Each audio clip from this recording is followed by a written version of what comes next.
Les créateurs de Floaté reviennent sur l'offre très étonnante que leur a faite Anthony Bourbon dans Qui veut être mon associé ? Ce mercredi 25 janvier, et dévoilent comment a évolué leur entreprise depuis l'émission. Les créateurs de Floaté ont fait le bon choix. Ce mercredi 25 janvier 2023, M6 diffusait un nouvel épisode de Qui veut être mon associé ?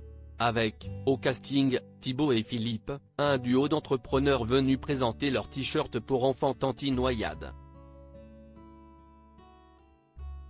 Le produit a immédiatement emballé Anthony Bourbon, qui a fait une offre inédite, 100 000 € pour 20% de leur marque, la moitié de ce qu'il espérait, mais seulement s'il acceptait de ne pas écouter les offres de ses camarades.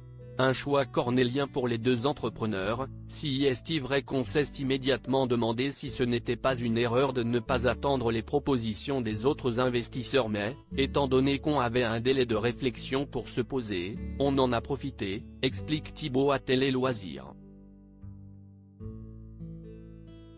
Qui veut être mon associé ? Les créateurs de Floaté prennent Anthony Bourbon à son propre jeu. Le Toulousain raconte également la façon dont se sont passées les concertations avec son associé. Moi je lui ai dit, je pense qu'il est en train d'essayer de faire un braquage et donc qu'il y a de meilleures offres qui viennent derrière. Et Philippe a répondu, justement, servons-nous de ce braquage pour prendre Anthony Bourbon à son propre jeu et lui demander de s'aligner sur notre valorisation. Une stratégie qui a marché puisque l'investisseur a accepté d'obtenir les 20% des parts, contre 200 000 €.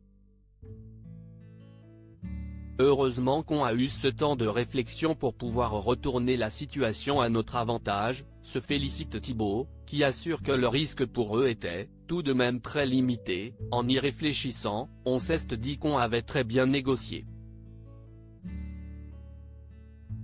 Et on voit bien que les autres investisseurs n'attendaient qu'une chose, si qu'Anthony dise qu'ils ne s'alignaient pas, pour qu'ils puissent parler à leur tour, remarque-t-il.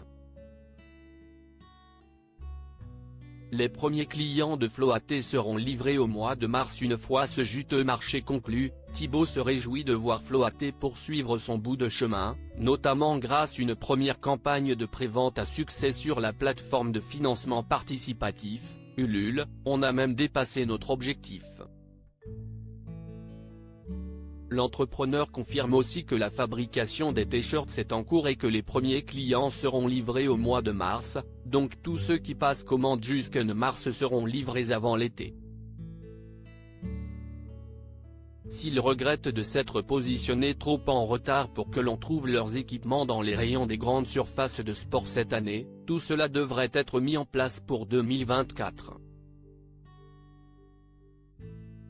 On va proposer de nouveaux produits toujours autour de la protection des risques et des accidents, promet enfin l'entrepreneur qui préfère rester discret, par peur de la concurrence visiblement très féroce.